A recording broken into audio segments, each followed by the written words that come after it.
Hello friends, ஆஹா கல்யாணம் என்ற எபிசோடில் என்ன நடக்கலாம் அப்படிங்கிறத பற்றி பார்க்கலாம். இன்றைக்கான எபிசோட் இன்ட்ரெஸ்டிங்கான எபிசோட் அப்படின்னே சொல்லலாம். சூர்யாவும் மகாவும் இப்போ டாக்டர்கிட்ட செக்கப்புக்காக வந்திருக்காங்க. இப்போ மகா செக்கப் முடிஞ்சதுக்கப்புறம் வெளியில் வராங்க. இப்போ சூர்யாவை கூப்பிட்டாங்கன்னு சொல்லி உள்ளே போனதுக்கப்புறம் டாக்டர் வந்து மகா வந்து ப்ரெக்னெண்ட்டாக இருக்காங்கங்கிற சந்தோஷமான விஷயத்த சொல்கிறாங்க.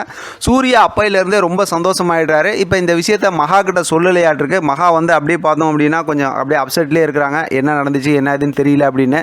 ஏன்னா அவங்க ப்ரெக்னெண்ட்டாக இருக்காங்கங்கிற விஷயம் சொல்லாமல் நல்லா சாப்பிடணும், ஹெல்த்தியாக உடம்ப பார்த்துக்கணும் அப்படி இப்படிங்கிற மாதிரி மட்டும் அவுட்லைனாக வந்து டாக்டர் சொன்னாங்க அப்படிங்கிற மாதிரி கதையில் காட்டுறாங்க.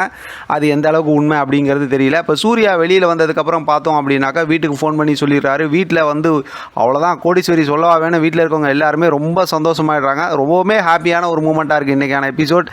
இடையில அனாமிகாவை காட்டுறாங்க. பெரிய ஒரு வைத்தறிச்சலில் தான் இருக்காங்க. உடனே இந்த சந்தோஷமான செய்தி சொன்னதுமே அதாவது தாத்தா வந்து விஜயை கூப்பிட்டு ஒரு பெரிய ஒரு ஏற்பாட்டுக்காக அவர் அப்படியே ரகசியமாக சொல்லிடுறாரு. வீட்டில் இருக்கவங்களுக்கு யாருக்கும் தெரியல. இப்போ விஜய் நான் அந்த ஏற்பாடு பண்ணுறேன்னு சொல்லி பிரபாவை கூப்பிட்டு கிளம்புறாங்க. அதை பார்த்து அனாமிகாவுக்கு இன்னுமே வெறுப்பாக இருக்குது. இப்போ சூர்யா ஒரு பக்கத்து பார்த்தோம்னா மகாவுக்கு அந்த சர்ப்ரைஸை வந்து ரொம்பவுமே இன்ப அதிர்ச்சியாக கொடுக்கணும் அப்படிங்கிற மாதிரி சொல்லிட்டு வா நம்ம வெளியில் போகலாம் அப்படின்னு மகா கேட்டுக்கிட்டே இருக்காங்க. என்ன சொன்னாங்க டாக்டர் என்ன சொன்னாங்கன்னதுமே ஒன்றுமே சூர்யா சொல்ல மாட்டேங்கிறாரு. வா கோயிலுக்கு போகலாம் அப்படிங்கிற மாதிரி கூப்பிட்டு கிளம்பிடுறாரு. வீட்டில் பார்த்தோம் அப்படின்னா கிச்சனில் சமையல் ஏற்பாடு என்ன கோடீஸ்வரியும் ராஜலட்சுமி ஒரே பேச்சான பேச்சு. இதுக்கிடையில் பார்த்தோம் அப்படின்னா குழந்தை பிறந்ததுக்கப்புறம் எங்கே சேர்க்கறது, ஸ்கூலில் எப்படி காலேஜில் சேர்க்கறது, என்ன படிக்கிறதுங்கிற வரைக்கும் எல்லாம் பேசுகிறாங்க. இது ஒரு பக்கத்து காமெடியாக போகுது. இந்த காமெடியை பார்த்துட்டு இப்போ பெரிய வைத்தறிச்சல் அனாமிக்கா இருக்காங்க. தாத்தாவும் பாட்டியும் கிண்டல் பண்ணுறாங்க. எல்லாரும் சேர்ந்து கிண்டல் பண்ணிகிட்டு இருக்காங்க. அடுத்து பார்த்தோம் அப்படின்னா அவங்களுக்குள்ள எல்லாம் கட்டி பிடிச்சி சந்தோஷமாக இருக்காங்க கோடீஸ்வரியும் ராஜலட்சுமியும்.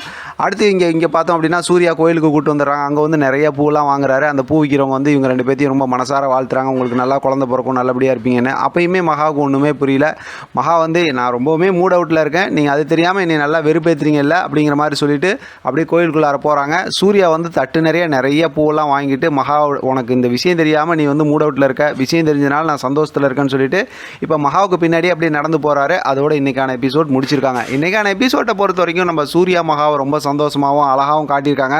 கதையை பொறுத்த வரைக்கும் செம ஹாப்பி மூமெண்ட்டாக அப்படியே கொண்டு போகிறாங்க. பெரிய ஸ்ட்ராங்கான ஸ்டோரி எதுவும் இல்லை அப்படிங்கிற மாதிரி எனக்கு பர்சனலாக ஃபீல் ஆகுது. இருந்தாலும் இந்த ஒரு முக்கியமான ஸ்டோரியை தான் ரொம்ப நாளாக நம்ம எதிர்பார்த்தோம். அதனால் பார்த்து கண்டிப்பாக செம்மையாக நம்ம என்ஜாய் பண்ணலாம். நம்ம சூர்யா மகாவை பார்த்து சந்தோஷமாக பார்க்கலாம். நாளைக்கான எபிசோட் இன்னுமே செம்ம என்ஜாயபுளாக இருக்க போகுது அப்படிங்கிறதுல டவுட்டே இல்லை. கண்டிப்பாக இன்றைக்கி ஒரு சூப்பரான ஒரு ப்ரொமோ வரது கூட வாய்ப்பு இருக்குது. ஏன்னா நாளைக்கான எபிசோட் வீக்கெண்ட் ஃப்ரைடே எபிசோட் இல்லையா, அது சம்மந்தமாக ஏதாவது சூப்பரான ஒரு ப்ரொமோ வரும். அதையும் பார்த்து நம்ம செம்ம என்ஜாய் அடுத்து என்ன நடக்கிறதுக்கு வாய்ப்பு இருக்குங்கிறத பேசலாம்.